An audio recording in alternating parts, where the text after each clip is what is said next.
Okay, so you know how it is like when you're really trying to push your English to that like advanced level and everything? But then sometimes like listening just feels impossible. Oh, yeah. It's like you're in a conversation and then boom, it's just like this whirlwind of words and accents and things and you just completely miss what's going on. It's like trying to catch smoke.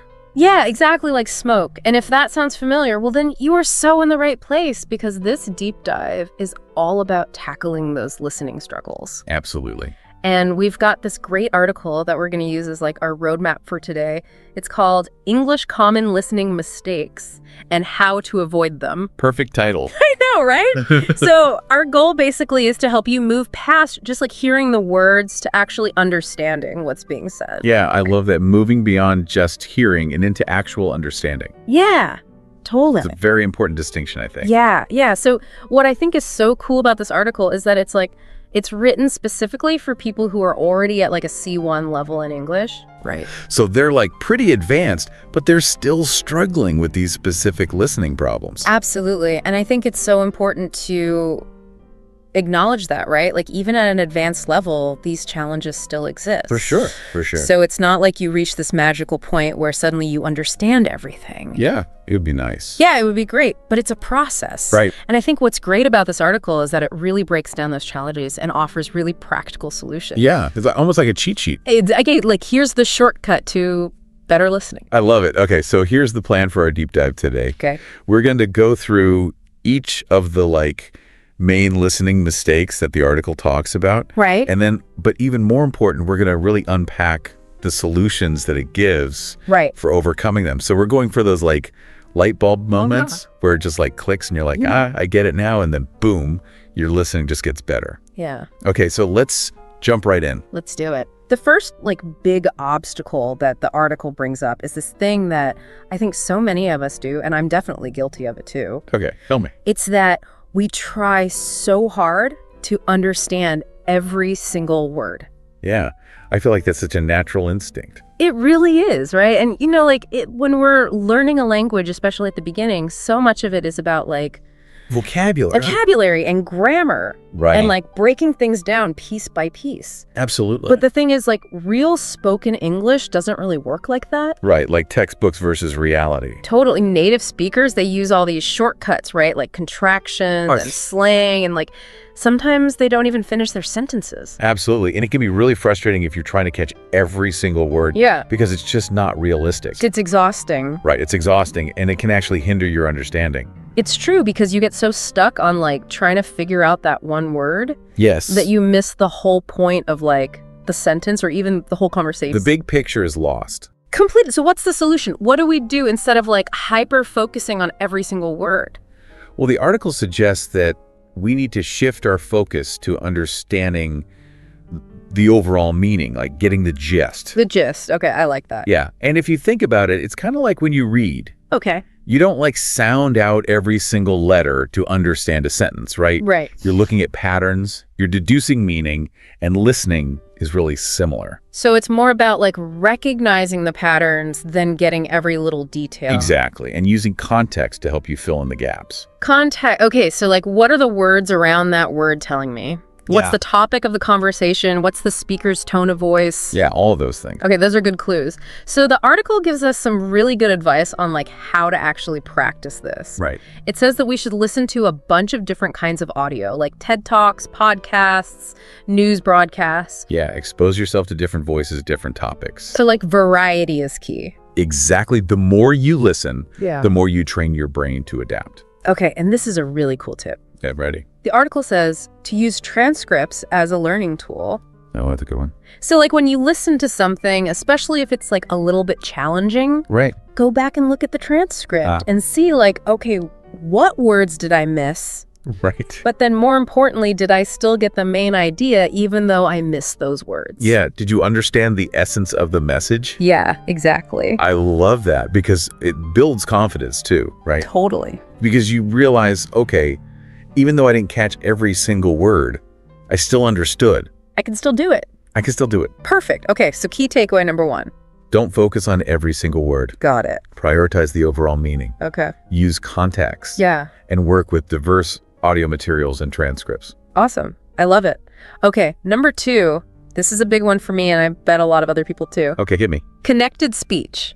Oh, yeah. The bane of many an English learner's existence. It's so true. It's like words just blend together and sounds disappear. And then like a word that you know perfectly well suddenly sounds completely different. Yeah, it's like a magic trick. Right. So the article, it gives the example of go on. Yeah. Which like in real speech often sounds more like guan. Guan, exactly. Right. That's so weird. And it's not just about speed, right? It's about the way sounds are linked together. Yeah. So it's like the speed plus the linking, that just makes it really tough to like pick out the individual words. Absolutely. So the article says that the main solution here is just getting familiar with it. Right. Familiarization is key. So like we need to train our ears to recognize these like common links and reductions. Yeah. It's almost like learning a new code. Yeah. It's like a secret code. The code of connected speech. I like it. Okay. So how do we do that in a practical way? Well, the article gives us a few suggestions. Okay. One is simply listening to lots of natural conversation and paying attention to how the words are connected. So just like actively noticing. Yeah. Be mindful of it. Be present with the language. Yeah. And then another technique that it mentions is called shadowing. Shadowing. I like that. Have you ever tried shadowing? I've tried it, but I haven't done it consistently. It's really effective. It's so cool. It's basically where you listen to audio and then you repeat it almost at the same time. Yeah, almost simultaneously. Right. And it really forces you to pay attention to the rhythm, the intonation, and of course the connected speech patterns.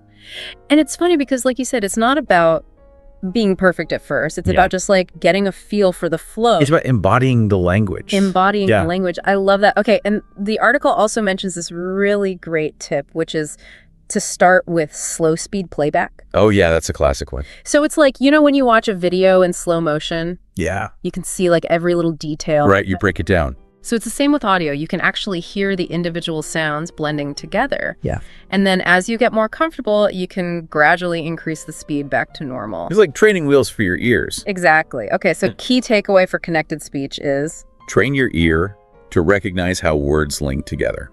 Okay. And use techniques like shadowing and slow speed playback. Awesome. Okay, next up, accents. Oh yes, the beautiful tapestry of English accents. It's so true. So English being like this huge global language, obviously. It's everywhere. There are so many different accents. It's incredible. Then the article talks about like, you know, you might hear British English, American English, Australian English, Indian English. And that's just scratching the surface. Right, there are so many variations. And within those categories, there are even more regional variations. Oh yeah, it's like accents on accents on accents. It's a beautiful thing, but it can be really challenging for learners. Absolutely, because it can feel like you're learning a whole new language almost. Right, because the pronunciation is different, the intonation is different, and sometimes even the vocabulary is different. Yeah, so what's the key here? How do we get better at understanding different accents? Exposure, exposure, exposure. More exposure. The more you listen to different accents, the better your brain becomes at processing them. It's like your brain is building like a database of accents. Exactly, and it's learning to recognize the patterns and the differences. So what are some good places to start for getting that exposure? Well, the article mentions a few resources like BBC Learning English. Okay, BBC. NPR, which is National Public Radio in the U.S. Yeah. And TED Talks, which of course feature speakers from all over the world. And those are all great for like different reasons too. Absolutely. They cover a wide range of topics and they have really high quality audio. Yeah. Okay, so those are good starting points, but what else can we do? Well, the article also mentions that you can be more deliberate about seeking out specific accents. Okay, I like that. So there are platforms like LingQ and Audible where you can actually choose content based on the speaker's accent. Oh, that's cool. So you can say like, I want to listen to something with an Australian accent. Exactly. And you can even find YouTube channels or podcasts from specific countries. So it's about like actively seeking out those accents that you want to get better at understanding. Exactly. And even something as simple as watching international news broadcasts can be helpful. Oh yeah, because they often have reporters from all over the world. Right. So it's like accidental exposure. Exactly. But it's still beneficial. Okay, cool. So key takeaway for accents. Increase your exposure to a variety of English accents. Okay, got it. Through different media. Yeah. To train your brain to recognize the different pronunciation patterns. Awesome. Okay, moving right along to another thing that can really trip up even advanced learners. Ooh, tell me.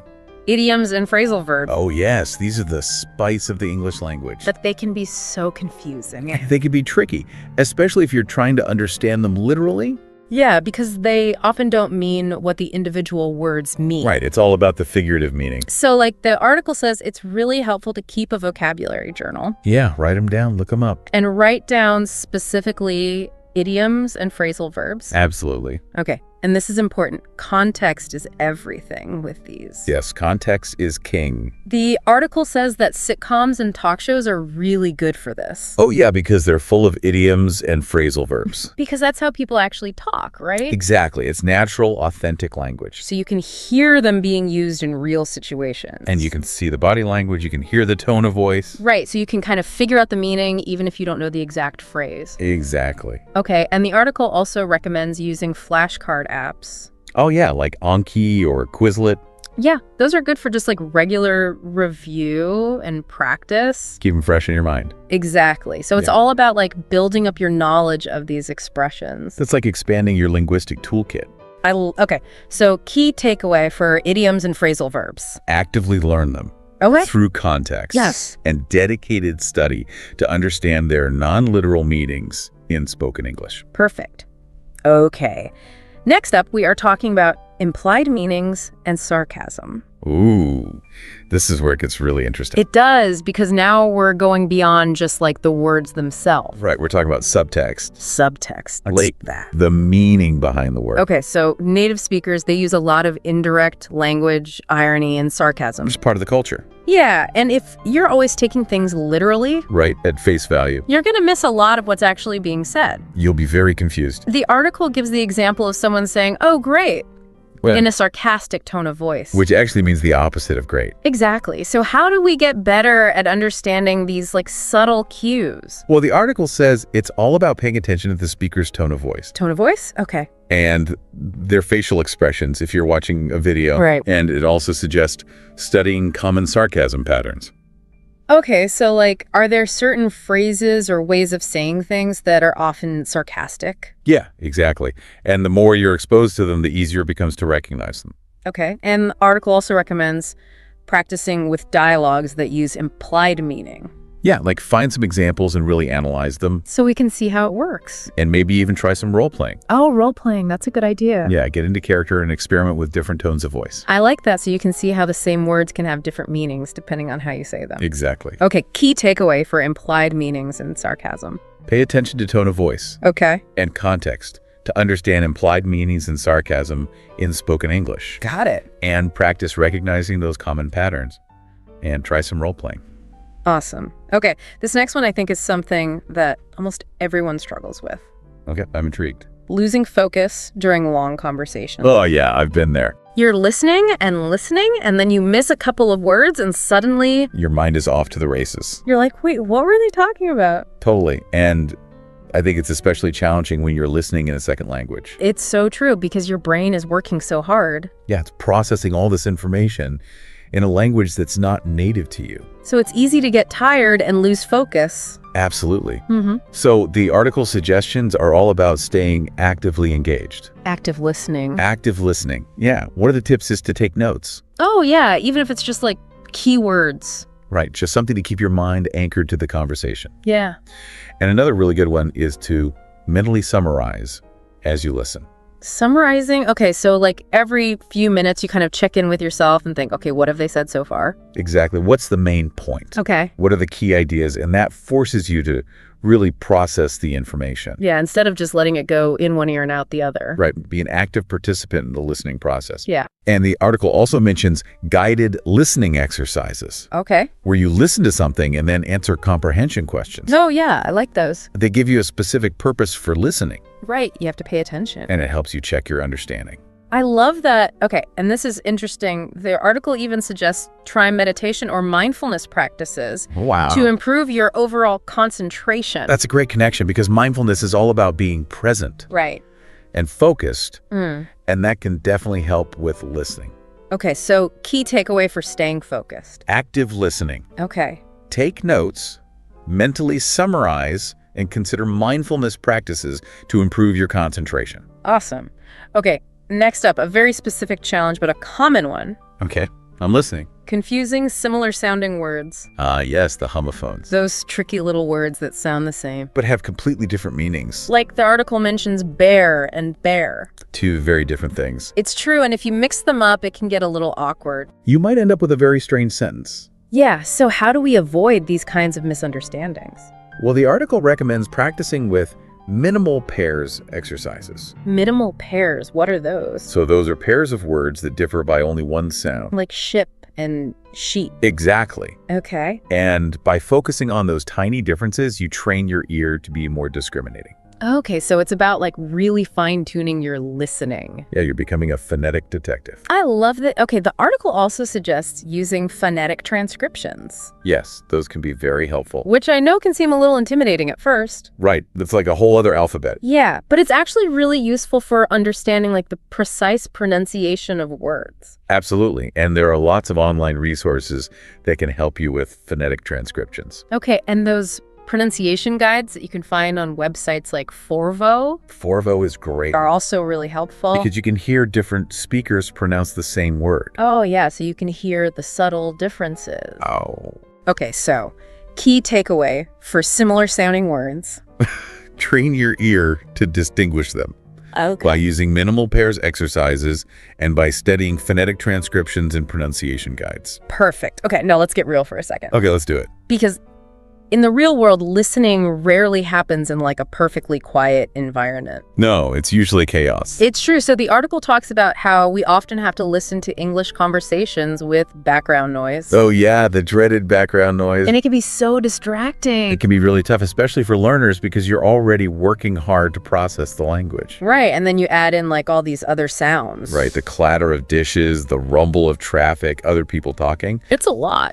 So the article suggests that we need to actually practice listening with background noise. Okay, so like how do we do that? Well, one way is to use apps that simulate real-life listening situations. Oh, that's cool. So they like add in background noise? Exactly, and you can adjust the level of noise. Oh, I like that. Then you can gradually challenge yourself. And then there's always the good old-fashioned way, which is just going out into the real world. Yes, immerse yourself in the soundscape. So like listening to conversations in a cafe. Or on the street. Or at a party. Exactly. Yeah. And try to focus on the conversation you're trying to follow. Even with all the chaos around you. Yes. Train your brain to filter out the distractions. And the article also mentions something that's really important in these situations. Yeah. It says to focus on catching keywords. Oh yeah, that's key. Rather than trying to hear every single word. Because you're probably not going to catch every word. Right. So it's about being strategic. Exactly. Listen for the most important information. Okay, so key takeaway for background noise. Practice listening with background noise. Okay. To train your brain to filter distractions in real-life conversations. Got it. And focus on identifying key information. Awesome. Okay, we're getting close to the end of our list. I'm excited to hear what's next. And this one is a classic. It's fast speech.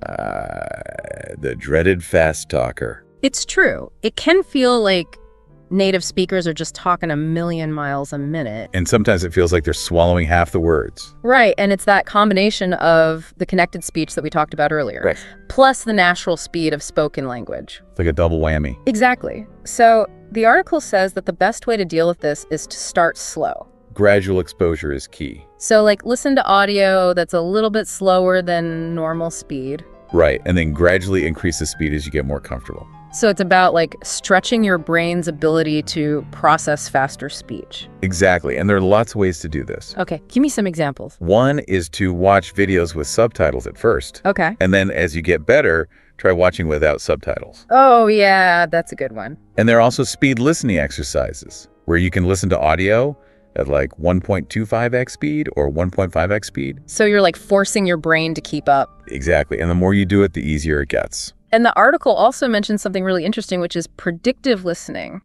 Predictive listening. Tell me more. So it's basically where you use the context and the grammar to kind of guess what the speaker might say next. Yeah, it's like anticipating the next move. Exactly. And that can really help you when you're listening to fast speech because you're not always starting from scratch. It's like having a head start. Right. Okay, so key takeaway for fast speech. Gradually increase the speed of the audio you listen to. Okay. And practice predicting what the speaker will say next. Awesome. Okay. And last but not least, the final common mistake that the article highlights. I'm all ears. It's a lack of exposure to authentic English conversations. Right, because textbook English is not the same as real English. It's so true. Those textbook dialogues, they're great for learning the basics. Absolutely. But they don't really reflect how people actually talk in real life. Right. Real conversations are messy and unpredictable and full of slang and idioms. Exactly. And that's what we need to be exposed to. So how do we bridge that gap? Well, the best way, obviously, is to actually have conversations with native speakers. Yes, get out there and practice. But if that's not always possible, the article suggests that we can also get this kind of exposure through media. Oh, yeah, that's a great point. So like watching vlogs and reality shows. Reality TV is a goldmine for authentic language. I know, right? And listening to radio shows and audiobooks that feature natural dialogue. Yeah, anything that's unscripted and spontaneous. Yeah, because that's how people really talk. Absolutely. And the article also mentions language exchange platforms. Oh, yeah, those are great for finding conversation partners. Yeah, so you can connect with native speakers online and practice your speaking and listening skills. Like a win-win. Okay, so key takeaway for authentic conversations. Seek out and engage with authentic, unscripted English conversations. Okay. Through real interactions and diverse media. I love it. All right, so we've covered a lot of ground today. We have. It's been quite the journey. But I think it's been really helpful to go through all of these common mistakes and the solutions that the article gives. Absolutely. It's all about awareness. Yeah. Right? Once you know what the challenges are, you can start to address them. Exactly. So just to quickly recap, we've talked about focusing too much on individual words. Yes. The struggles of connected speech and accents. Right. The trickiness of idioms and phrasal verbs. The hidden meanings of implied language and sarcasm. Yes. The battle against losing focus. The confusion of similar sounding words. The challenge of background noise. The overwhelming speed of fast speech. And the importance of authentic English conversations. It's quite the list. It is. But the good news is that these are all common challenges. Even for advanced learners. So you're not alone. Not at all.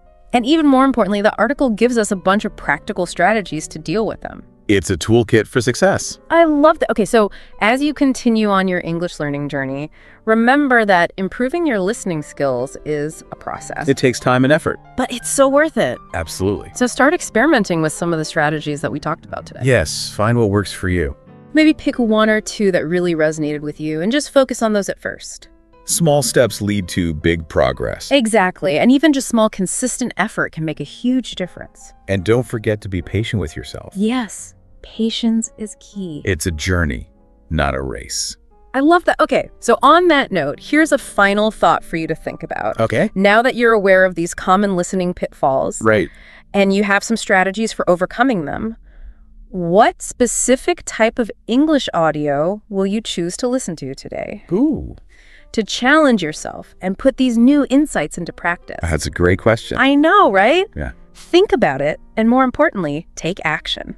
Go for it. Thanks for joining us for this deep dive. It's been a pleasure. Until next time. Happy listening. Bye. Okay, so have you ever noticed that when you're trying to follow along with native English speakers, like just in regular everyday situations, you know, like a quick chat with a colleague at work, or if you're grabbing a coffee at a cafe, and it almost feels like sometimes like they're speaking a completely different language. And I don't mean because they're using like big words or super complicated grammar. It's more like those everyday phrases and just the way they put things together. It can be tricky. Yeah, definitely. I think a lot of people feel that way, and that's exactly what we're going to try to break down for you in this deep dive. We've got a super interesting look at a typical day in the life of someone who grew up speaking English, so it's a great way to get a glimpse into all those natural rhythms and like the subtle cues people use when they're communicating on a daily basis. Totally. And we're going to be following a guy named James. He's 32 years old, works in marketing. And the source we're using today gives us like a really close look at his whole day, from when his alarm goes off in the morning all the way until he goes to sleep at night. And what makes this even more helpful is that all the information is presented as like real everyday conversations. It's not made up. Yeah, and the interesting part here is how much meaning is packed into these like seemingly simple exchanges. So our goal is to kind of dissect these moments to really point out common phrases and those habitual routines that James goes through. We'll also point out all those like little social cues that are kind of woven into the fabric of everyday English. So by the end of this deep dive, you'll have learned something super practical. You'll be able to recognize these patterns better and understand like the unspoken elements of these interactions. And that can help you listen better, comprehend more, and even feel way more confident when you're having conversations in English yourself. So are you ready to jump into James's morning? Definitely so. It all starts with that familiar sound for a lot of us, the 6:30 a.m. alarm clock. And James's first reaction is super relatable. You know, that sleepy, already. Followed by him hitting the snooze button, of course. Oh, the snooze button, the universal symbol for just 5 more minutes. But even in that first moment, we hear something interesting. When the alarm goes off again, he's like, all right, I'm up. It's not formal at all. It's casual, maybe even a little bit reluctant. It's a great example of how most of us ease ourselves into the day, you know? Yeah, and you're right. That is subtle but important. All those little interjections, like that drawn out, oh, right. It really adds a lot to the natural feel of how we speak. But then the digital world comes calling, because right away he checks his phone and sees a message from his coworker, Emily, reminding him about a client meeting at 10 a.m. Yeah, and he keeps his reply short and sweet. Got it. Thanks for the reminder. It's quick, polite, and it's basically the kind of confirmation you'd expect in a work setting. No need for a long, drawn-out response or any super formal language. Right, it shows that professional communication can be very direct when the message is clear. No need to overcomplicate things. So then James makes his way to the kitchen to make breakfast. And we actually get a little peek into his thoughts. He thinks to himself, all right, let's see, eggs, toast, and coffee. That should do it. You know, I find it interesting that even his inner monologue is phrased in such a natural way. Like you can almost hear him saying it out loud. It really does highlight how closely our thoughts and our everyday language are connected. And just then his roommate, Mark, walks in. He greets James with a very typical morning greeting. Morning, man, you're up early. And notice he uses that casual term, man. It's a really common way for guys who are friends or roommates to address each other. And then James explains that he has a meeting. And almost immediately, he offers Mark some coffee. He's like, yeah, I got a big meeting today. Want some coffee? The perfect example of how we blend giving information with a little bit of social politeness. And Mark keeps things simple with a polite, that would be great, thanks. And that's just standard everyday politeness. It's something you hear all the time. Then they have a bit of small talk while they're drinking their coffee. Mark starts by asking, so any big plans for the weekend? Yeah, and that's just such a common way to kick off a casual chat. You know, keep it light, open-ended, and a good way to find something to talk about. James's response is just as typical. Not really. Might catch a movie or just relax. He keeps his options open and then turns the question right back to Mark to keep the conversation moving. Then Mark throws out an idea, thinking about going hiking. You should come. Just a casual invitation, not pushy at all. And James's response, sounds fun, I'll let you know, is such a good example of how we can be indirect in English. It's a polite way to acknowledge the invitation without having to commit fully on the spot. Exactly, I'll let you know is a classic way of saying maybe without having to give a definite yes or no. And it's perfect for those times when you don't want to commit one way or another right away. After that, we fast forward through James getting ready. He takes a shower, gets dressed, grabs his bag, and as he's heading out the door, he does one of those mental checklists. All right, wallet, keys, phone, good to go. And again, that casual good to go just means ready or all set. Not stiff or formal at all. It's a relaxed way of saying I'm prepared. So then our source tells us that James walks to the subway station. That means it's time for his commute. And the commute itself is interesting because it shows how a lot of us multitask during our commutes, like listening to podcasts, checking emails. Yeah. And that's when James bumps into a colleague, Sarah. And her greeting is something you'll hear everywhere. Hey, James, how's it going? Super friendly and usually expects a short and positive response. You wouldn't normally launch into a big explanation of your morning unless you were really close to that person. Yeah, you're right. And James does exactly that. He's like, hey, Sarah, I'm good. Just gearing up for that client meeting. He acknowledges her, gives her a brief positive update, and mentions that meeting, which kind of gives her context for how his morning is going. Right, and Sarah follows up with a question showing that she already knows what's on his schedule. Oh yeah, the 10 a.m. one, are you ready for it? It's a natural way to build on his comment and show that she's paying attention. And James's answer is a good example of showing that he's prepared without sounding overconfident. I think so. I went over the notes last night. That little I think so makes it sound more realistic.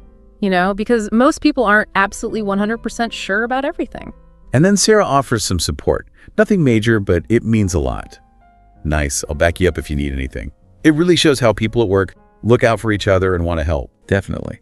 And James's short reply, appreciate it, is the perfect way to show that he accepts her offer. The source mentions that they keep chatting about work until they reach their stop, which shows how commutes can often be a time for those informal work-related conversations. A time for people to connect. So now James arrives at the office. And right away, he greets Lisa, the receptionist. Morning, Lisa. Super simple, polite, and to the point. And Lisa greets him back and asks about that meeting. Good morning, James. Ready for your meeting? It seems like maybe it's a big deal at the office, or at least something they've talked about before. And James's response is kind of funny. As ready as I'll ever be. It's that slightly self-deprecating humor that you hear all the time in English. It's like a way of saying, I'm as prepared as I can be without bragging or sounding stressed. It's a really good way to connect with people by sharing in that feeling of anticipation, or maybe even a little bit of nervousness, but in a lighthearted way. So then, James heads to his desk, turns on his computer, checks his email, the classic start to the workday for many, and that's when his boss, Mr. Anderson, pops by. And Mr. Anderson's opening line is really standard and polite, especially for someone in a management position. James, got a minute. It gives James a chance to say if he's in the middle of something important. And James's reply is just as typical and professional. Of course, what's up?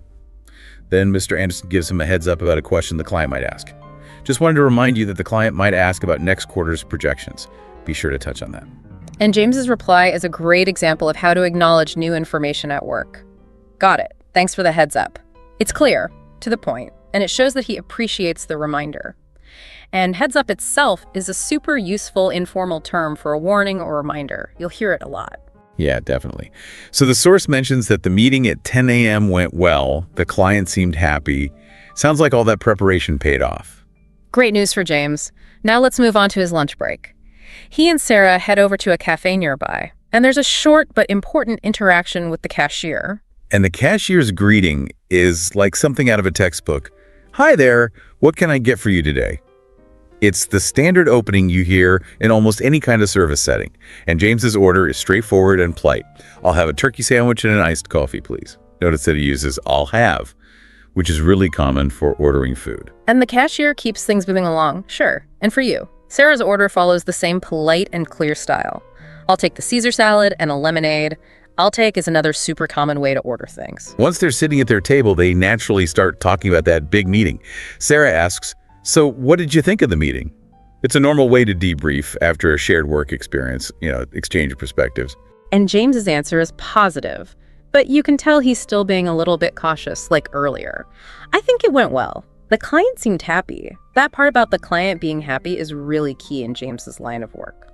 And Sarah offers some praise, which is a really good way to build up those good vibes with colleagues. Yeah, you handled their questions really well. That kind of positive feedback helps strengthen relationships at work. And James's thanks is a perfectly appropriate response to a compliment in this kind of situation. Then he turns the conversation back to Sarah. So how's your project going? It shows that he's interested in what she's working on, not just his own stuff. And Sarah gives a really common answer. Busy, but good. I have a deadline coming up. You hear that a lot at work, right? Yeah. It acknowledges that there's pressure, but still keeps things positive. And James jumps in with an offer to help. If you need any help, let me know. It's another great example of how people at work support each other. And Sarah's appreciate it. Wraps up that little exchange nicely. So after lunch, James heads back to the office. And the source mentions he gets a text message from Mark at around 3 p.m. Mark's text is short and casual. Hey, don't forget we're meeting at the bar after work. It's just a typical informal reminder between friends. And James's reply is just as short. Of course. Looking forward to it. He confirms he'll be there and shows he's excited about it.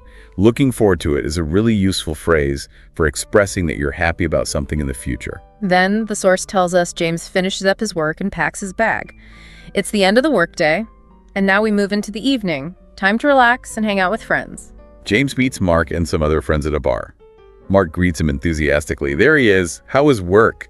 It's a super common way for friends to greet each other after a long day. James gives a brief, positive summary. Not bad. Meeting went well. Then one of their friends says, nice, let's celebrate. What are you drinking? That let's celebrate really captures the fun, social vibe. And James keeps his order simple. I'll take a beer. It's a classic choice for that kind of setting. The Thor says they all spend some time chatting, joking, and having a good time. Just that kind of easygoing social interaction that's part of a lot of people's evenings. After a couple of hours, James decides to head home. All right, guys, I'm calling it a night. It's a really common way to say you're leaving without making a big deal out of it. And Mark tries to get him to stay a bit longer. In a playful way. Already, come on, one more drink. It's typical for friends to try and get you to hang out a little longer. But James has a good reason to leave. Nah, I have an early morning. Catch you later. Catch you later is a relaxed way to say goodbye, implying you'll see them again soon. The source then mentions the usual routine of James getting home, taking a cab, paying the driver, going inside. All those little everyday things we often don't even think about. And finally, we see James unwinding at home, watching TV and scrolling through social media. He has that thought, let's see what's new today. It's a scene that so many of us can relate to. It really shows how we use our downtime to relax and unplug. Yeah, definitely.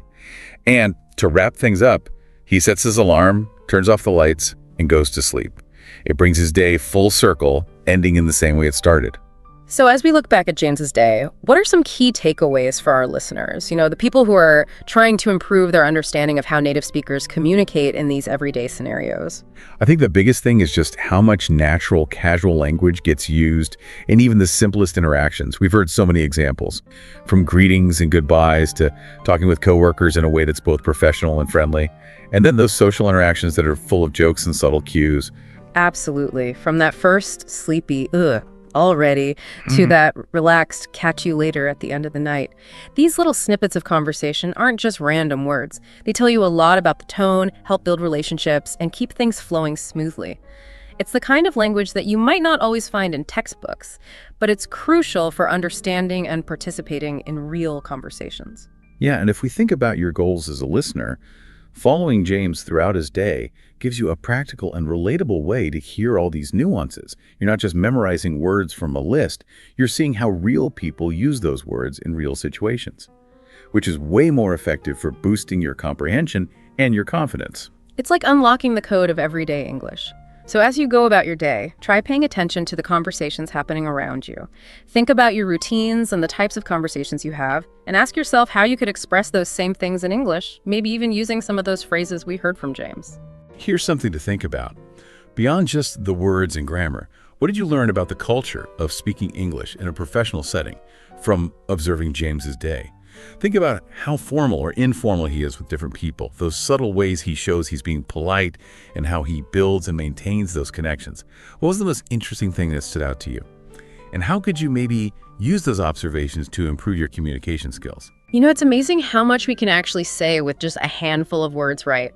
Like, especially when those words come together to form an idiom, it's like having a secret code almost, you know? Yeah. Like you unlock this deeper level of meaning and connection beyond just like the surface of the words themselves. Yeah, absolutely. It's like tapping into this shared knowledge, this cultural understanding, and you can get across these really complex ideas, but like in a really concise way. Yeah. And that's what makes idioms so powerful. I mean, they're everywhere in how native speakers talk. And that's exactly what we're going to dive into today, this world of like advanced English idioms, the kind of phrases that you hear native speakers using all the time.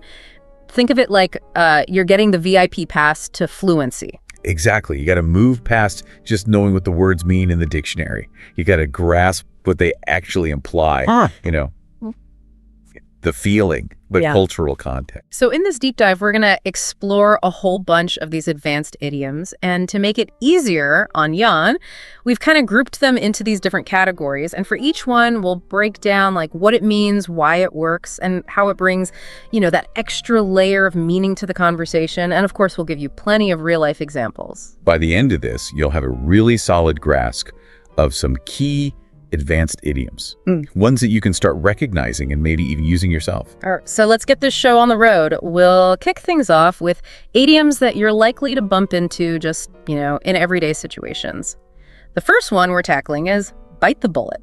Bite the bullet is a pretty colorful way of saying to endure a tough situation, you know, something painful or difficult, but facing it with courage. You're not backing down, you're not complaining, just taking it head on. Right, like saying, I really didn't want to redo that whole report, but I just had to bite the bullet and get it done. Oh, and we even have a little conversation snippet for you. Oh. So picture this Emma sighs and says, Ugh, I've been putting off this dentist appointment for weeks. I know I need a root canal. Oof. Yeah, that's a tough one. And Jake says, yeah, it's probably not going to be fun, but sometimes you just got to bite the bullet and get it over with. You'll feel better once it's done. It's true. Yeah. And it's interesting about bite the bullet. There's this possible link to like battlefield medicine. Imagine back in the day before proper anesthesia, a soldier might actually bite down on a bullet to deal with the pain of surgery. Wow, I never thought about that. Yeah, it's pretty intense imagery. It really paints a picture, doesn't it? It really underlines the idea of just pushing through serious discomfort without flinching. Wow, that historical context really adds another dimension to it. Now think about yourself for a second. Can you remember a time when you had to face something really unpleasant? Something you were totally dreading, but you knew you had to just bite the bullet and go through it? I mean, we've all been there, right? It's part of life. It is. And that's what makes this idiom so relatable. You know, we all get that feeling of having to just push through tough times. Okay, let's move on to the next idiom in our everyday situations category. We've got hit the nail on the head. Ah, yes, hit the nail on the head. This one means you're describing something perfectly. You're identifying the root cause of a problem, or you're just spot on with your assessment of a situation. It's about pinpoint accuracy. Like if someone said, when she pointed out our marketing strategy was outdated, she really hit the nail on the head. Exactly. Oh, and here's another little conversation snippet. Let's hear it. Tom's super frustrated and says, I can't figure out why our website traffic is down. And Lisa's like, have we thought about maybe our social media engagement has dropped off? And Tom's like, you know what? You hit the nail on the head. They're probably connected. It's funny, right? You can almost picture someone like perfectly striking a nail with a hammer. Yeah. No hesitation, no missing the mark. It really captures that feeling of being absolutely right.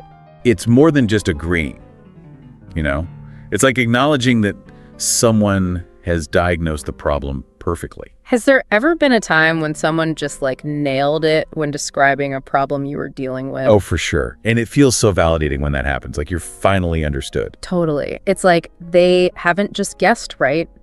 They've identified the exact point of failure. And that can be super helpful for moving forward. Absolutely. It often helps you find a better solution. Okay, so our last idiom in this everyday situations group is the ball is in your court. Ah, yes. The ball is in your court. This one means it's your turn to act. You're the one who needs to make the next move or decision. The responsibility is all yours. Like saying, I've sent you all the documents, now the ball is in your court. Just let me know what you decide. Perfect example. And we've got another little chat here. Steve asked Linda, so are we going to move forward with the merger? And Linda's like, I've done all my research and given you my feedback. The ball is in your court now, Steve. It's your call. It's so clear, right? Like you can imagine a tennis match or basketball game where the ball is literally in one player's possession and everyone's waiting for their move. Right, there's this definite handover of responsibility. It's very clear who's got the next move. Can you think of a time when you finished your part of something and then it was like, okay, ball's in their court now? It's such a common phrase for situations where things happen in sequence. It is. Yeah. And there's this element of anticipation, sometimes even pressure, depending on, how important the decision is. Okay, so let's switch gears a bit and head into the world of work and business. The first idiom on our list is back to the drawing board. Back to the drawing board. That one means your first attempt at something didn't work out, so you got to start over, often with a new plan or a totally different approach. And of course, the drawing board is where you create those initial designs and plans. So the investors didn't like our business plan, so it's back to the drawing board to rework our strategy. Yep, classic example. And here's a little workplace chat for you. Mark walks up to Sophia looking all defeated and says, well, the client didn't go for our proposal.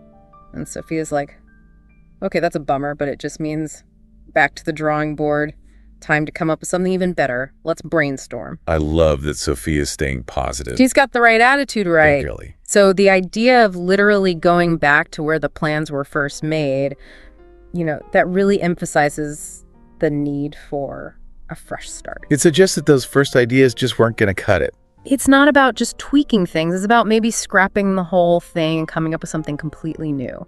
Can you remember a time in your career or maybe even a personal project where you hit a wall and it was like, all right, back to the drawing board? Oh, yeah, for sure. It can be frustrating, but sometimes it's the only way to get things right. It's a chance to learn from your mistakes and ultimately come up with something stronger and more effective. All right, next up, in our work and business idioms, we have throw in the towel. Throw in the towel. This is a pretty dramatic way of saying I give up or I admit defeat. You're basically waving the white flag, especially when you're up against a massive challenge or, the odds are stacked against you. Yeah. It's like in boxing when a fighter's corner throws a towel into the ring to signal they can't go on anymore. Exactly. And we've got a good example here. After months of trying to meet these impossible deadlines, Sarah decided to throw in the towel and find a less demanding job. I don't blame her. And here's a little conversation. John's super stressed out and tells Emily, I've been working on this code for days and I'm getting nowhere. I don't think I can fix it. And Emily's like, hey, come on, don't throw in the towel just yet. Let's take another look at it together. Maybe a fresh perspective will help. I love that Emily's encouraging him to keep going. She's a good friend. So throwing in the towel really means you've reached your limit. You feel like you can't keep going and you're ready to just give up. It's like the last resort. It is. It's that point where your resilience is really being tested. Have you ever felt that urge to just throw in the towel on something, like when you're hitting obstacle after obstacle? Of course. It's human nature to want to give up when things get really tough. But sometimes you just got to push through. Totally. All right, our last idiom for work and business is think outside the box. Think outside the box. Yeah. Everyone loves this one. It's a classic. It means you got to be creative, you got to be innovative. Don't just stick with the usual ideas and the obvious solutions. Come up with something fresh, something original. Like if we want to really shake things up in the market, we need to think outside the box and create a product that's unlike anything else out there. Yeah, that's the spirit. And here's a scenario for you. It's a team meeting and the manager's like, our marketing campaigns aren't performing as well as they used to. We need new ideas, people. And a team member's like, maybe we should try something totally different, like some interactive online stuff or even guerrilla marketing. We got to think outside the box. I love it. So think outside the box is all about breaking free from those limitations. Yeah, like challenging the status quo. Exactly. Be open to ideas that might seem a little weird or unconventional at first. When have you had to really come up with some innovative solutions? When did you have to think outside the box? Oh, all the time. And that's often when the best ideas happen, when you're forced to get creative. For sure. Okay, so now let's step into the world of social situations. Yeah. And our first idiom here is the very descriptive, spill the beans. Spill the beans. This one means you're revealing a secret, usually by accident, or maybe you let it slip a bit too soon. Now, we were planning a surprise party for John, but his sister spilled the beans when she mentioned it in front of him. Oops. Classic slip-up. And here's a little social interaction for you. Emma asks Sophia, why has Mark been acting so strange lately? Are you hiding something from me? And Sophia's trying to be all mysterious, but she eventually caves and says, okay, fine, I'll spill the beans. He's going to propose to Jessica. Oh, that's exciting. So the image of beans scattering everywhere, Like you can't put them back in the bag. Exactly. It's a perfect way to describe a secret getting out. And it usually happens in a way that's hard to control. It's not usually done maliciously, though, right? No, it's more like the slip of the tongue. Like he didn't mean to do it. Have you ever spilled the beans about something? Or maybe had someone spill the beans to you? Of course. It happens to everyone. It's a pretty common social mishap. All right, next up, we've got go the extra mile. Go the extra mile. This one means you're putting in more effort than what's expected.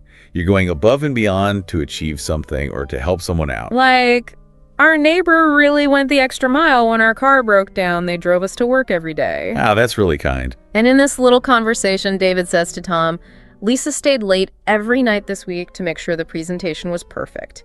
And Tom's like, yeah, that's Lisa for you. She always goes the extra mile. I love that. It shows dedication, and initiative. It's about that willingness to do more than just the bare minimum. It shows you really care about the outcome. Think about the people in your life who always go the extra mile. What kind of impact do they have? It's often those people who make a real difference, right? Absolutely. They go above and beyond, and that creates strong bonds and leads to success. Okay, our last idiom for social situations is hit it off. Hit it off. This one's all about that instant connection you feel with someone you meet. It's like you click right away, you have great rapport, the conversation flows naturally. Like, I was a little nervous about meeting my new roommate, but we hit it off immediately, and now we're great friends. Oh, that's awesome. And here's a little snippet. Rachel's asking Paul about meeting a new colleague, and Paul's all excited and says, it was fantastic. We hit it off right away. We have so much in common. It's that feeling of instant chemistry, Yeah. Like you're on the same wavelength. You just get each other. And that could be the start of great friendships and collaborations. Can you remember a time when you met someone new and you just hit it off? Oh, yeah. Many times. It makes building new relationships so much easier and more enjoyable. It takes the pressure off. Okay, so now we're entering a bit more challenging territory. We're talking about idioms that describe difficult situations. And first up, we have through thick and thin. Through thick and thin. This one signifies the deep loyalty and support you have for someone. It means you're there for them through good times and bad times, through challenges and successes. Your commitment is unwavering no matter what. Aw, that's so sweet. It is. Like they've been married for 50 years and have supported each other through thick and thin. What a beautiful example. And here's a little conversation. Emma says to Jake, "Thank you for always being there for me no matter what." And Jake's like, "Of course, Emma. That's what friends do. We stick together through thick and thin." It's such a powerful expression of a strong bond. Mm-hmm. You know, it evokes that image of enduring those tough times together, but also celebrating the good times together. It shows an unbreakable connection. Who are the people in your life who stood by you through thick and thin? Those are the relationships that really matter. They are. They give you a sense of security knowing that you're not alone no matter what life throws your way. Okay, our next idiom for navigating tough times is between a rock and a hard place. Ooh, between a rock and a hard place. Yeah. This one describes those situations where you're stuck between two really difficult choices. Like there's no easy way out. Both options have downsides. It's a classic dilemma. It is. A good example is I was offered a promotion, which meant more money, but also way longer hours. So I felt like I was between a rock and a hard place. Oh, I can relate to that. And here's a little scenario. Sarah's telling Mike about a tough decision she's facing. "I don't know what to do. If I stay in my current job, I'm not getting paid enough. But if I move to this new city for a better opportunity, I'll be far from my family." And Mike's like, "That's rough, Sarah. You're really between a rock and a hard place." It's that feeling of being trapped, right? Like there's no escape. Yeah. And it can be so stressful. Have you ever been in a situation where you felt totally stuck like that? Of course. We all have. And sometimes you just have to pick the least bad option because there's no perfect solution. All right, our last idiom for difficult situations is cut to the chase. Cut to the chase. This means get straight to the point. Don't waste time with unnecessary details or small talk. Just tell me what's important. Like, we don't have much time, so let's cut to the chase and discuss the main issues. Exactly. It's all about being efficient and direct. And here's a little exchange. A boss is looking at their watch and says to an employee, "We're on a tight deadline here. What's the bottom line?" And the employee is like, "Okay, I'll cut to the chase. We're facing a major budget shortfall." So it's about respecting everyone's time and making sure the important information gets across quickly. In what kind of situations do you find yourself saying, cut to the chase? I feel like it's super common in work settings or anytime you're pressed for time. Oh, for sure. It shows that you value everyone's time and that you want to get things done efficiently. Okay, so now let's talk about some idioms that relate to success and failure. And the first one is pretty interesting. It's a blessing in disguise. A blessing in disguise. This one refers to something that seems bad or unlucky at first, but then turns out to have a positive outcome. Like losing that job I hated ended up being a blessing in disguise because it pushed me to start my own business. Exactly. Sometimes what seems like a setback is actually an opportunity in disguise. And here's a little story. Tom's telling Lisa, "I was so bummed when my flight got canceled, but then I met this incredible person at the airport and we've been dating ever since." And Lisa's like, "Wow, that's a total blessing in disguise." It's all about finding those silver linings right. Can you think of a time when something bad happened, but looking back, you realize it was actually a blessing in disguise? Oh yeah, definitely. It just goes to show that things aren't always what they seem. And that sometimes adversity can lead to unexpected opportunities. Okay, next up we have burn the midnight oil. Burn the midnight oil. This one means you're working or studying late into the night. You're sacrificing sleep to get things done, meet a deadline, or prepare for something big. Like, I had to burn the midnight oil to finish this presentation for tomorrow morning. We've all been there. And here's a little conversation. Alex sees Nina looking super tired and asks, "You look exhausted. What have you been up to?" And Nina's like all yawning, "I've been burning the midnight oil all week, studying for finals." Oh yeah, those late night study sessions. So it paints this picture of working when everyone else is asleep. It shows dedication and hard work. And sometimes it's necessary to get things done. Have you ever had to burn the midnight oil to finish a project or get ready for something important? Absolutely. And it's exhausting, but there's also a sense of accomplishment when you finally finish. Totally. All right, our final idiom for today is Jump on the bandwagon. Jump on the bandwagon. This one means you're joining a trend or a movement because it's popular or seems like it's going to be successful. Like with electric cars becoming so popular, everyone's jumping on the bandwagon and buying one. Yeah, it's like following the crowd. And here's a little observation. Tom says to Lisa, "It seems like everyone I know is suddenly investing in cryptocurrency." And Lisa's like, "Yeah, it's a total bandwagon effect." So it's about that fear of missing out. Right? Like you don't want to be the only one not doing it. And sometimes it's not even about genuine interest. It's just about fitting in. What trends have you seen people jumping on lately? It happens with everything from technology to fashion to, social causes. It's a fascinating social phenomenon. Right. We're all influenced by what other people are doing. So as we wrap up this deep dive, it's clear that learning these advanced idioms isn't just about expanding your vocabulary. Right. It's about gaining a deeper understanding of how native English speakers communicate. It's about understanding those subtle nuances, the implied meanings, the cultural references. And it's about expressing yourself in a more authentic and engaging way. So we encourage you to start noticing these idioms in everyday conversations. See if you can spot them. And maybe even try using a few yourself. It'll boost your fluency and your confidence. And think about this. By actively listening for and understanding these idioms, you're not just improving your language skills, you're connecting with native speakers on a deeper level. You're getting a glimpse into their cultural mindset. And that brings us to our final thought for today.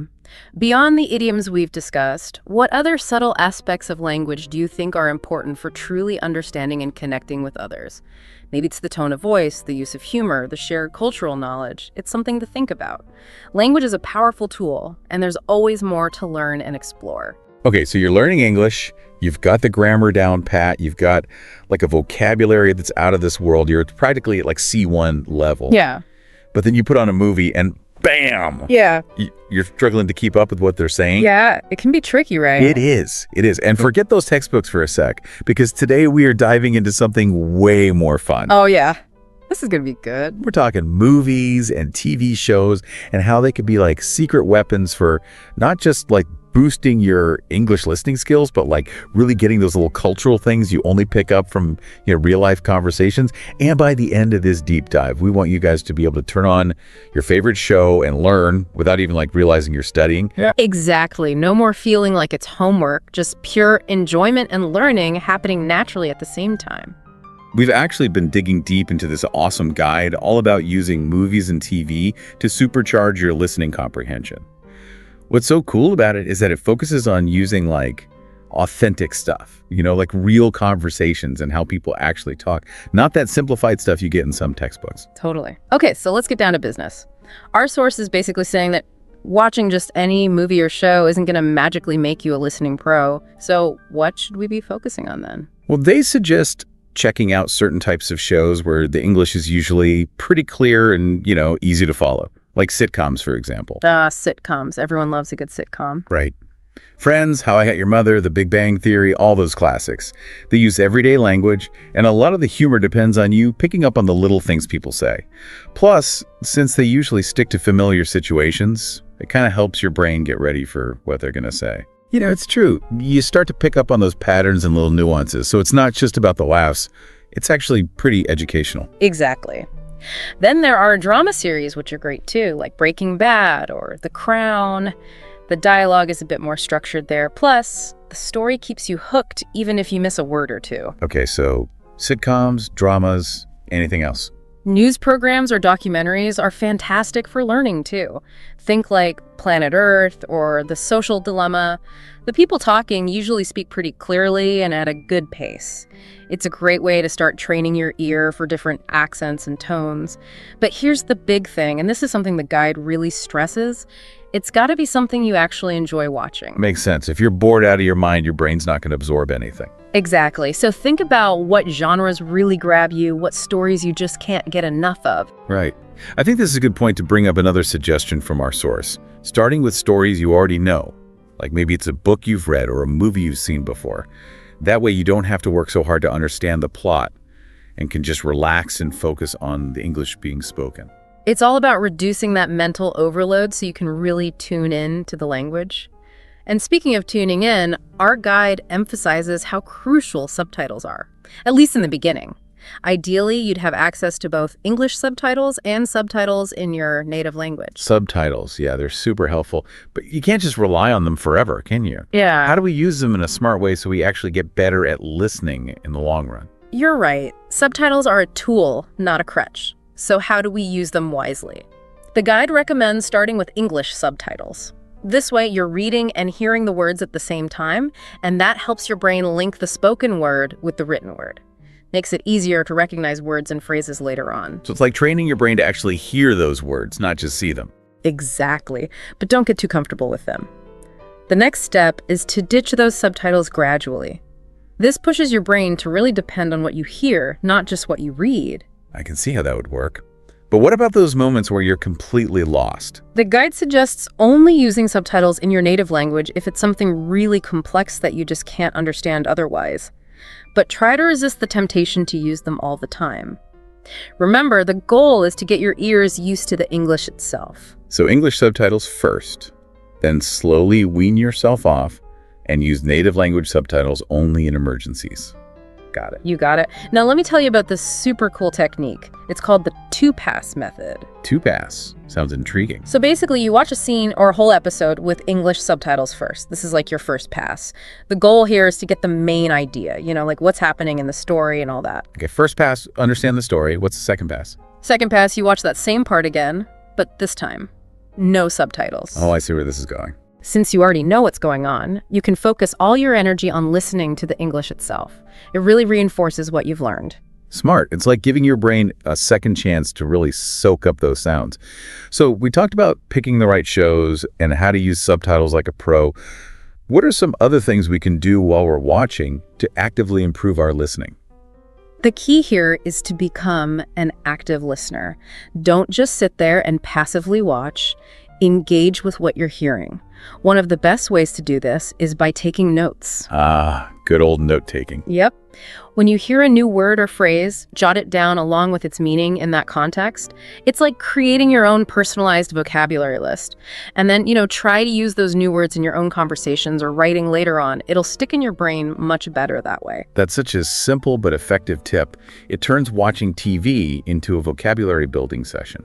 Exactly. Another trick is to pause and repeat sections that are tough. Don't just let them fly by. Hit that pause button, rewind, and listen a few times. It helps you break down those fast-talking moments and those connected sounds that can trip up even advanced learners. That's great advice, because sometimes it feels like those actors are speaking a mile a minute. Right. And there's this other technique called shadowing. Have you ever tried that? Shadowing? I'm not sure I have. What is that? It's basically repeating what the actors are saying almost at the same time as they're saying it. Like you're their shadow. It's amazing for improving your pronunciation, your intonation. That's the rise and fall of your voice and even your overall fluency. So you're not just listening, you're actually mimicking how they speak. Precisely. You're trying to match their rhythm and the way they say things. And finally, try predicting what a character might say next based on what's going on in the scene. It sharpens your listening and keeps your brain actively engaged. Okay, so we're taking notes, we're pausing, we're shadowing, we're predicting. Anything else? Oh yeah, one more thing. Accents. Ah, accents. That's something a lot of English learners struggle with, right? It's true. There are so many different accents out there. But movies and TV can help you get used to all those different ways of speaking English. The guide recommends starting with what it calls standard accents, like American and British English, because those are usually what you hear in most learning materials. But then it encourages you to branch out and listen to all sorts of regional accents, too. So, branching out. What are some good examples? Well, for British accents, shows like The Crown, Sherlock, or even Peaky Blinders are great. Although, fair warning, the Birmingham accent in Peaky Blinders might take some getting used to. If you're interested in Australian accents, Bluey is a fun one, and Harrow is a good drama. For American accents, the choices are endless. Breaking Bad, Stranger Things, Brooklyn Nine-Nine, you name it. And if you want to try Irish or Scottish accents, Derry Girls and Outlander are perfect. That's a great list. And if you encounter an accent that's just too hard to understand, the guide suggests using transcripts to help you decode those unfamiliar sounds. Exactly. And we talked about shadowing earlier, but it's worth emphasizing again. Mimicking native speakers, like really trying to copy the way they say things, is one of the most powerful things you can do to improve both your listening and your pronunciation. Okay, let's rewind a bit and break down speech shadowing. How do we do it right? The guide has a great step-by-step method. You pick a short clip from a show, maybe 30 to 60 seconds long. Then you listen to it a few times. Really pay attention to how they pronounce each word, the tone of their voice, and their intonation, which is like the melody of their speech. So it's not just about understanding the words, it's about understanding how they're spoken. Precisely. Once you've listened a few times, you start repeating what they say, trying to match their speed and rhythm as closely as possible. And here's a cool trick. Record yourself doing it and then compare your recording to the original. It helps you pinpoint where you can improve. Wow, that's really hands-on and practical. I love it. Right. Now, beyond just watching and listening actively, our guide also talks about using more interactive ways to learn with movies and TV. Interactive learning with movies and TV. Tell me more. So it's about taking that extra step to really make the information stick. One way is to turn scenes into mini quizzes. After watching a scene, try summarizing it in your own words, either out loud or in writing. You can even make up questions about the scene to test yourself. Like turning your living room into a classroom. Exactly. Another idea is to join online discussions about the shows you're watching. There are tons of places online where people chat about movies and TV, like Reddit, Facebook groups, or even in the comment sections of language learning apps. It's a great way to see what others think and to clear up any confusing parts. It's like having a virtual study group for your favorite shows. And speaking of apps, did you know there are special apps designed for learning with TV shows? Some popular ones are LingQ, Yabla, and Fluency. These apps have interactive subtitles, so you can click on words you don't know, see their definitions, and even add them to your personal vocabulary lists. It's super convenient. That's amazing. It really shows how technology can make learning so much easier and more fun.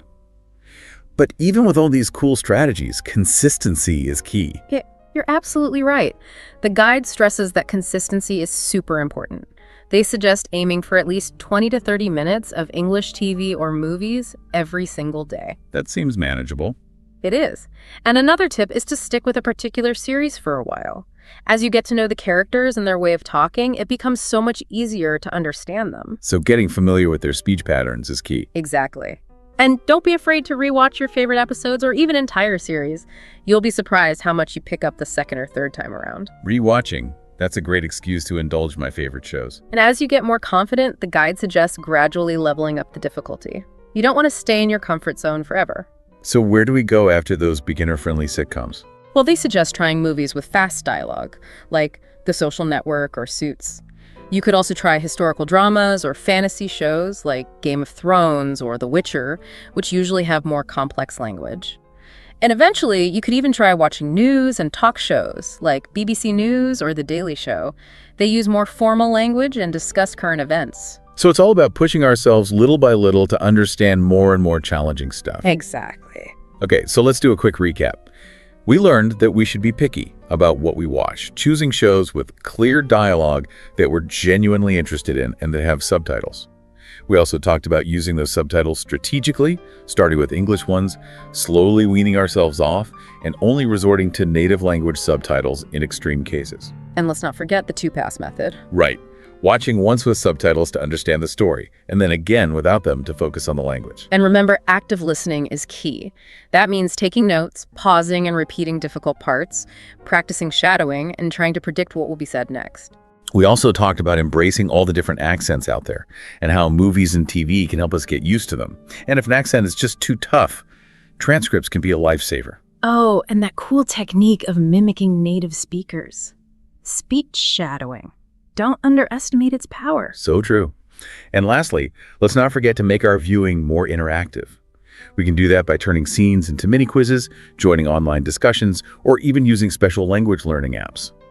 The key is to be consistent, watch regularly, and gradually increase the difficulty as we go. You've got it. What's so cool about all this is that you're not just improving your listening, you're also getting a real taste of English-speaking cultures. You know, their humor, their social customs, things you wouldn't necessarily get from a textbook. That's what makes it so much more engaging and fun. So to all our listeners out there, we hope these tips inspire you to make your English learning journey both enjoyable and super effective. Give these techniques a try. We're confident you'll see amazing progress and gain a much deeper understanding of spoken English and all its nuances. And to leave you with something to think about, try this. Pick a scene from a movie or show you really love. How could you use just one of the techniques we talked about today to analyze that scene this week and maybe discover something new you hadn't noticed before? Or think about all the different English accents you've heard. What do they tell you about the incredible diversity within the English language and the people who speak it around the world? Food for thought, right? Until next time, happy watching and happy learning. See you next time. Okay, let's dive right in. We're talking about that point. So many advanced learners hit, C1, maybe C2 level. You put in the work, your grammar's solid, vocabulary's great, but then you listen to native speakers and it just dissolves. It becomes this wall of sound, accents, speed, idioms all swirling together. It really can feel like trying to catch smoke. Oh, absolutely. That feeling is incredibly common. Even for really advanced folks, you hear the sounds, but understanding the actual meaning, that's a whole different game. Exactly. So our mission today is to bridge that gap. We want to help you move beyond just hearing words to actually decoding what's being said, the nuance, the intent, everything. And we've got some great material to help do that. We're combining insights from a few key sources today. That's right. We've got a kind of cheat sheet on common listening mistakes high-level learners make. We also have this really cool look into the daily life, the actual language used by a native speaker professional, this guy James. The authentic stuff.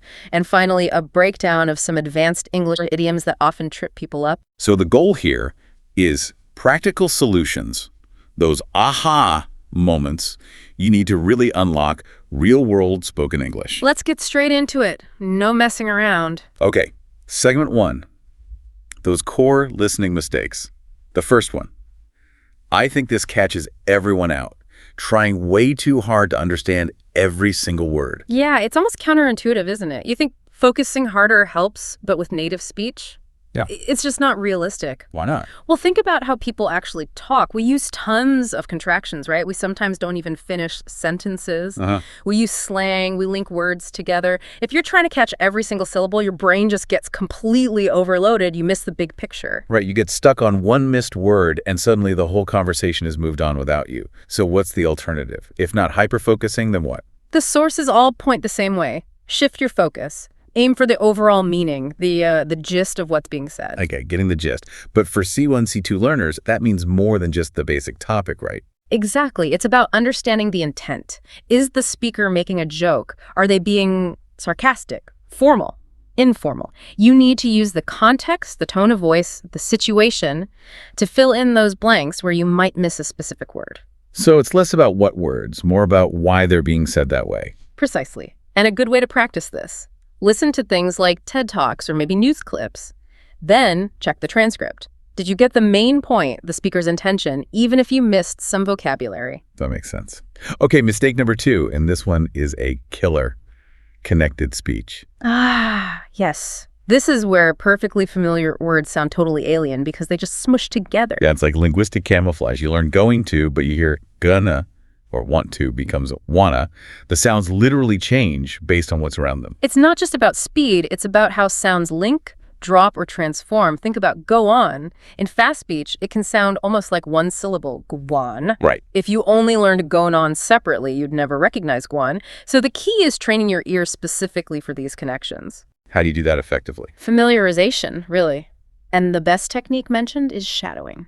Shadowing. Now, that's more than just repeating, isn't it? Oh, much more. You're trying to repeat what you hear almost simultaneously. You're forced to mimic the speaker's rhythm, their intonation, their speed, and those connected sounds. So it forces your brain to process at native speed. Exactly. It bypasses that translate every word instinct.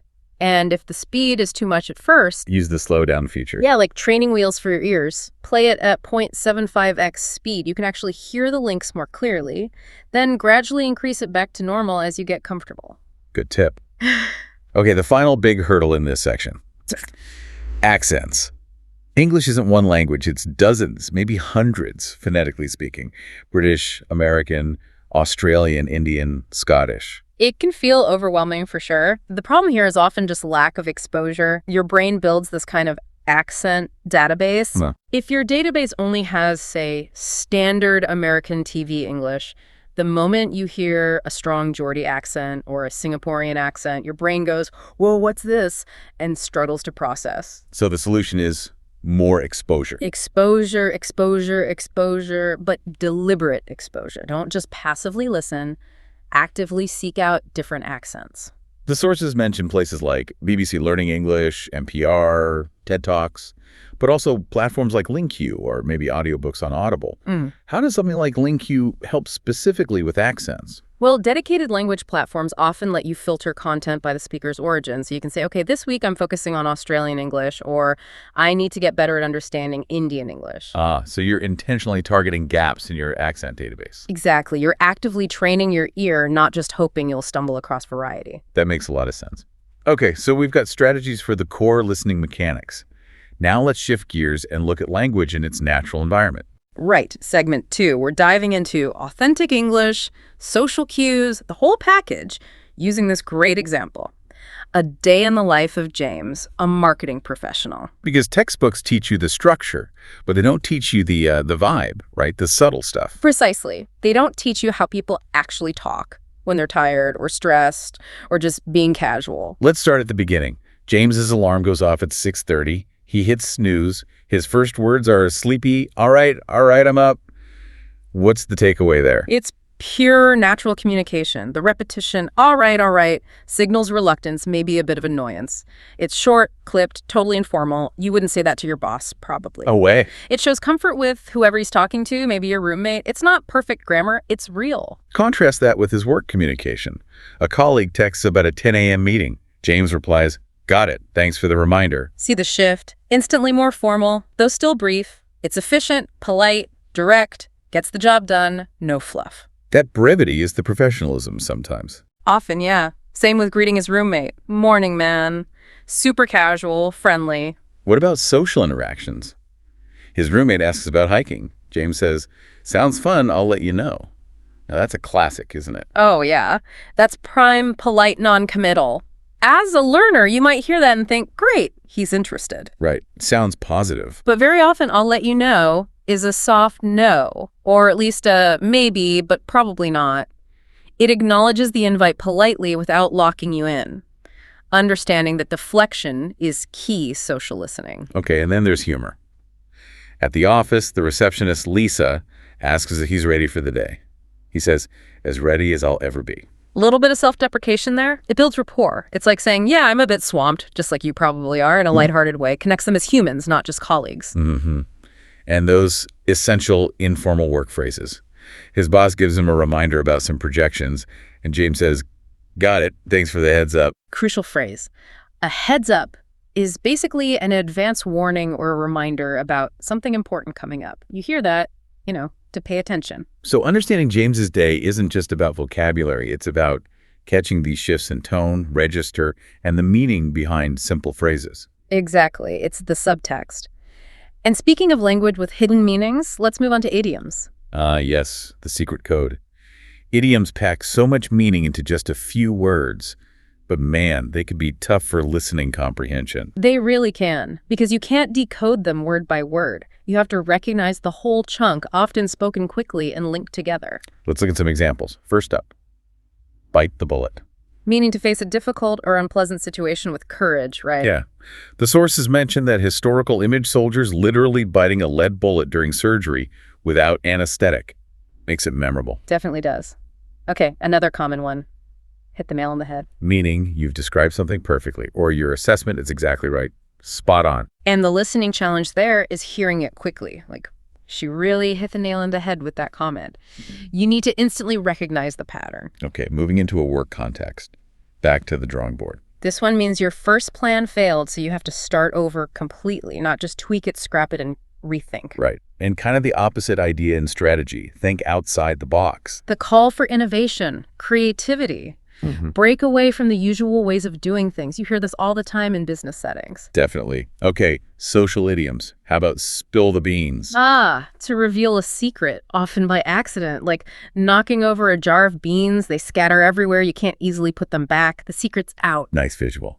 And finally, go the extra mile. Putting in more effort than is required or expected, really exceeding expectations. So knowing these isn't just about sounding more native. It's crucial for understanding natives because they drop these idioms in constantly. Absolutely. It unlocks a whole layer of meaning. Okay, so we've covered listening pitfalls, authentic language, idioms. Let's wrap up with segment 3, practical tools for immersion, specifically using media. Right, how to turn watching TV or movies into active, strategic listening practice. Step 1 seems to be choosing wisely. Yes, active selection. Don't just passively watch anything. Pick shows you actually like, and preferably ones with relatively clear dialogue to start. Sitcoms like Friends, maybe dramas like The Crown, documentaries. And the sources suggest starting with stories you already know, like a movie based on a book you read in your own language. That's a great tip for reducing cognitive load. If you already know the plot, your brain isn't trying to figure out what's happening. It can focus entirely on how it's being said, the language, the pronunciation, the speed. Makes sense. Now, the big debate. Subtitles. What's the strategy here? Start with English subtitles. This helps connect the sounds you're hearing to the words you know in writing. You see the spelling of words you might only know orally. Okay, but the goal isn't to rely on them forever, right? Definitely not. They're a stepping stone. Using English subtitles is good, but it's still partly reading. The ultimate aim is to listen. So gradually, you need to ditch them. What about native language subtitles? Use those very sparingly, only if you are absolutely, completely lost. Because the moment you switch those on, you stop learning English and just start watching for entertainment again. Right. That brings us to this two-pass method. I think this sounds really effective for advanced learners. Can you break that down? Sure. It's designed to build confidence and skill methodically. Pass 1. Watch a scene, maybe 5-10 minutes, with English subtitles. Understand the gist. Notice tricky phrases or connected speech. So you're getting oriented. Exactly. Then, pass 2. Watch the exact same scene again immediately after, but this time without any subtitles. Ah, okay. Because your brain already knows the context and the key vocabulary from the first pass, it's not panicking. It can focus purely on the sounds, the rhythm, the intonation. You're reinforcing what you just learned, but through listening alone. That sounds like a solid technique. And we should mention shadowing again, but specifically with media. Yes. Shadowing actors is fantastic practice. You're not just repeating lines. You're trying to match their emotional tone, their pace, the rise and fall of their voice, the whole melody of speech. And a good way to check your progress. Record yourself shadowing. Then play your recording back and compare it to the original actor. You'll instantly hear where your rhythm or pronunciation differs. It's powerful feedback. Definitely. Okay, finally, let's bring accents back into the media context. Once you're comfortable with, say, standard American or British English. Time to level up deliberately. Be intentional. Seek out shows or films known for specific regional accents. You want to broaden that database, remember. So challenge yourself. Yes. Watch Peaky Blinders for that Birmingham sound. Try Outlander for Scottish accents. Watch something Australian or South African. Condition your ear to handle the real diversity of spoken English. Fantastic. That's a really comprehensive toolkit we built today. We've looked at breaking bad listening habits like hyperfocusing, mastering connected speech. We dove into authentic daily language with James, seeing how tone and context shape meaning. Unpack some tricky but essential idioms. And laid out concrete strategies for using media-like subtitles and shadowing effectively. It really feels like a practical path forward for anyone stuck on that advanced listening plateau. Absolutely. Improving listening takes time. It's a process, but these techniques give you specific things you can do. It's about more than just vocabulary. It's about understanding the native speaker's world, their communication style. So as you go out and try these things this week, here's something to think about. Our final provocative thought. We saw James switch effortlessly between casual chat like "morning, man" and concise work speak like "got it, thanks for the heads up." What did observing those tiny, almost instant shifts teach you about navigating formality and informality in professional English culture? And maybe more importantly, how can you use that observation of his flexibility to sharpen your own professional communication this week?